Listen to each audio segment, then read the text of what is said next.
بعد تأجيل لأكثر من مرة، حل الرئيس الفرنسي فرانسوا أولاند ضيفاً على تونس في زيارة رسمية هي الأولى بعد الثورة، أخرتها عوامل عديدة من بينها عدم استقرار الوضع الأمني في البلاد. زيارة كانت مشروطة أيضاً ببدء مناقشات مشروع الدستور التونسي، كما طغت عليها التحولات التي تشهدها بلدان الثورات، ولا سيما الإطاحة بحكم الإخوان المسلمين في مصر. Et nous en parlions avec le Premier ministre, compte tenu des situations que rencontrent d'autres pays. تحدثنا مع رئيس الحكومة عن الأحداث التي تجري في دول عربية أخرى على غرار مصر وليبيا.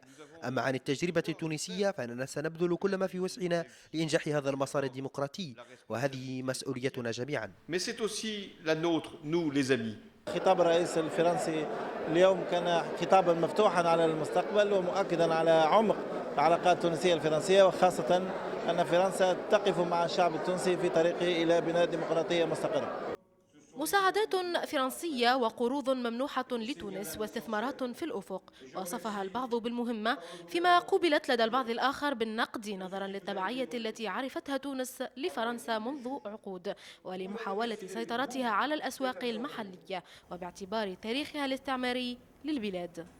للأسف الشديد فرنسا سواء كان في الفترات المتعاقبة هولاند الآن أو ساركوزي قبلها تتعاطى مع تونس على هذا الأساس. تم هولاند زيارته اليوم تأتي بعد زيارته للمغرب وللجزائر، تأتي بعد نتائج معركة مالي، بعد ما حصل في سوريا، بعد ما حصل في مصر. مواقف فرنسا السلبية من الانتفاضة الشعبية التي عرفتها تونس قبل عامين لقيت صداها لدى عدد من السياسيين الذين أبدوا تحفظهم واحترازهم عليها وعلى تدخلها العسكري في ليبيا، فضلا عن دعمها للمعارضة السورية. فرنسا بقدر ما ترفع لواء محاربتها للإرهاب والتطرف فهي عمليا تدعم بشكل من الأشكال التطرف والإرهاب، ونعتقد أنه اللي يحارب الإرهاب يلزم يحاربه في كل مكان. من ناحية مبدئية اللي حاصل الآن في سوريا فرنسا تدعم الإرهاب، واللي حاصل في ليبيا فرنسا دعمت الإرهاب وتدعم الإرهاب.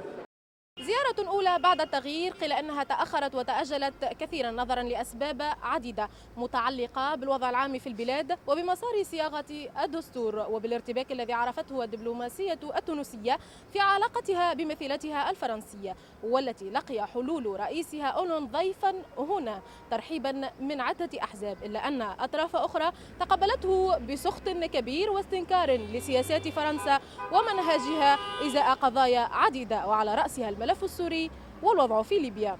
يسرى والناس، قناة الاتجاه، تونس.